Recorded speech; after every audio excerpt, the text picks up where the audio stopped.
First they're sour, then they're sweet. I could be describing Sour Patch Kids candy, or I could be describing the Buffalo Sabres. Hi, I'm Nick. This is 10 Minutes with Nick. And last night's Sabres playoff game, a spectacular Game 1 win in front of a massive sellout crowd in Buffalo, New York. We can't say it was electric from start to finish. Now, if you watch the game, you know that the Sabres outplayed their opponent, the Bruins, from wire to wire. They outshot them, they outhit them, they moved the puck better. From all angles, they outplayed them. And yet they weren't up on the scoreboard because the Bruins goalie was standing on his head. This is not to say that that's not a legitimate way to win a game. If your goalie has an amazing game, that's a perfectly legitimate way to win. But the Sabres were playing better. They were the better team on the ice. And that was when they were sour. The vibes were down a little bit in the building. The building was a little bit quiet. The 19,000 gathered faithful were a little bit quiet. According to Stool Presidente, Barstool Sports President Dave Portnoy, it was a library. He was gleeful about this. Well, see, then there was this thing that happened. Tage Thompson danced like a ballerina at the back of the Bruins net with the puck, came around the backside, and just dunked it. Dunked the puck right behind the goaltender, and the rout was on. See, from that moment forward, the Bruins realized something. They were halfway through the third period. They had been holding on to a 2-0 lead. And now the Sabres smelled blood in the water. And more importantly, the fans got back into the game. It took one goal. Tage Thompson's just magic hands at the back of the net. And the crowd was not only back into it, but the Sabres were back into it. They felt that shift. They knew all they needed was one. Because if they got one, they could get two. And Tage Thompson did, later on in the third period, pick up his second. And what just a beauty it was. Again, just great hands, moving right across the face of the goaltender, and just got it right in there. So now it's tied up. It's 2-2. The Sabres faithful are back into it. The Bruins are on the ropes, but they're still defending. And then Mattias Samuelsson from the left side just sends a beauty into the back of the net. Boom! All of a sudden, it's 3-2. Sabres have the lead, a lead they would not relinquish and would in fact add to when Alex Tuch netted the empty netter after the Bruins, for some reason, pulled their goalie with 3 minutes left. A lot of time left in the game, and they pulled the goalie. Why? Why would you do that? Now, to Dave Portnoy's credit, I made fun of him a moment ago. I made fun of him on Twitter as well.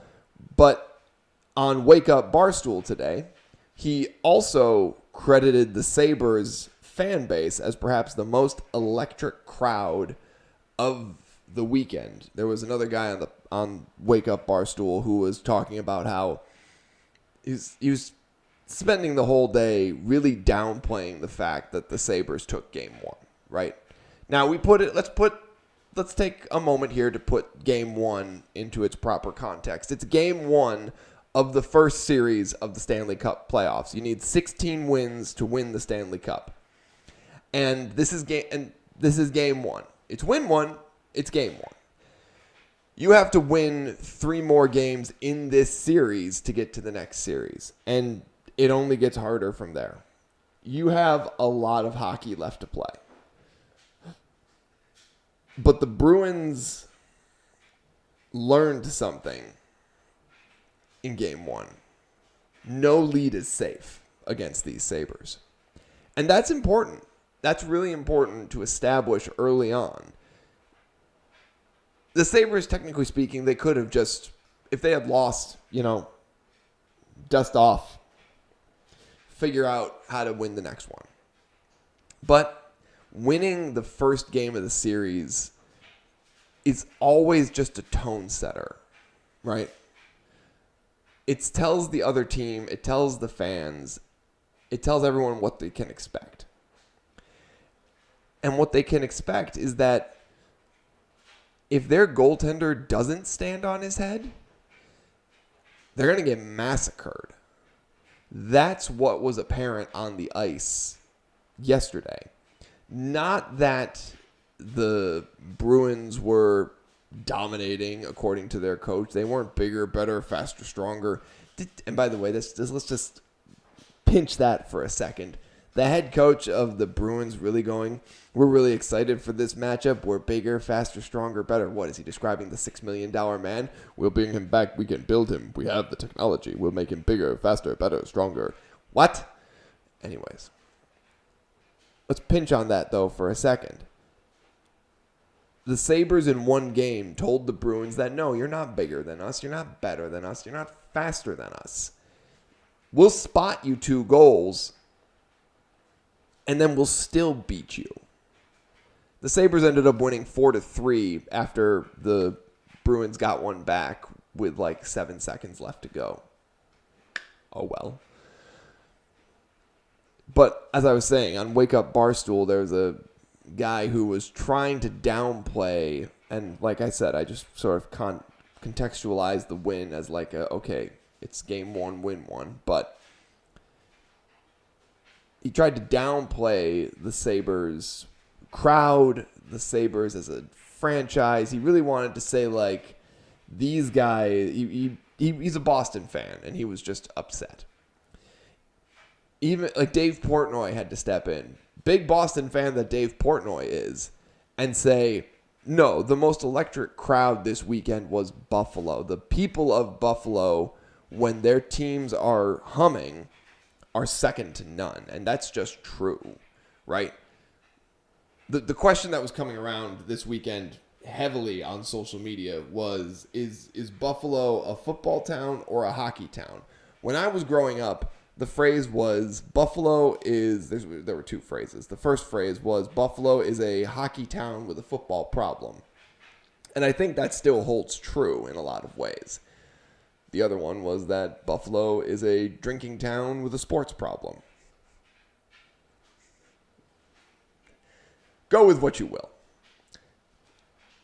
I think that Buffalo is a hockey town at heart. And again, that has a lot more to do with our youth sports and the way we sort of all grow up than it has anything to do with, like, maybe even the Sabres themselves. The Sabres, people are like, oh, there's no real hockey fans in Buffalo.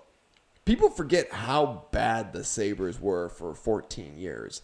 They weren't mediocre. They were bad. Like, they were a lottery team nearly every single year. And we still had sellouts. Like, we still had games where we sold. Like, it doesn't matter that we didn't sell out every game. We still sold out games when our team was a lottery team. That's nuts.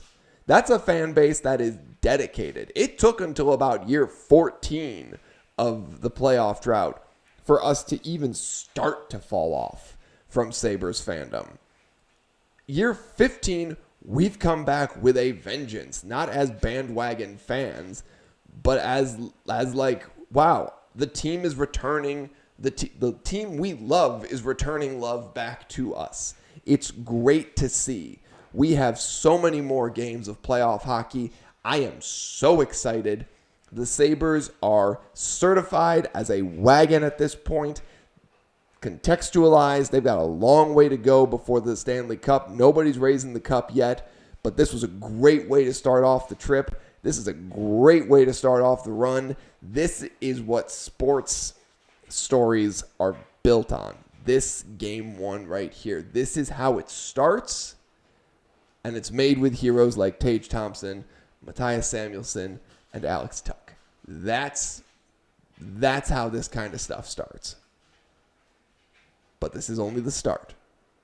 We got a long way to go, and we'll be here for every second of it. Thank you for watching. I'm at my time. I'm Nick. This is 10 Minutes with Nick. Have a great day.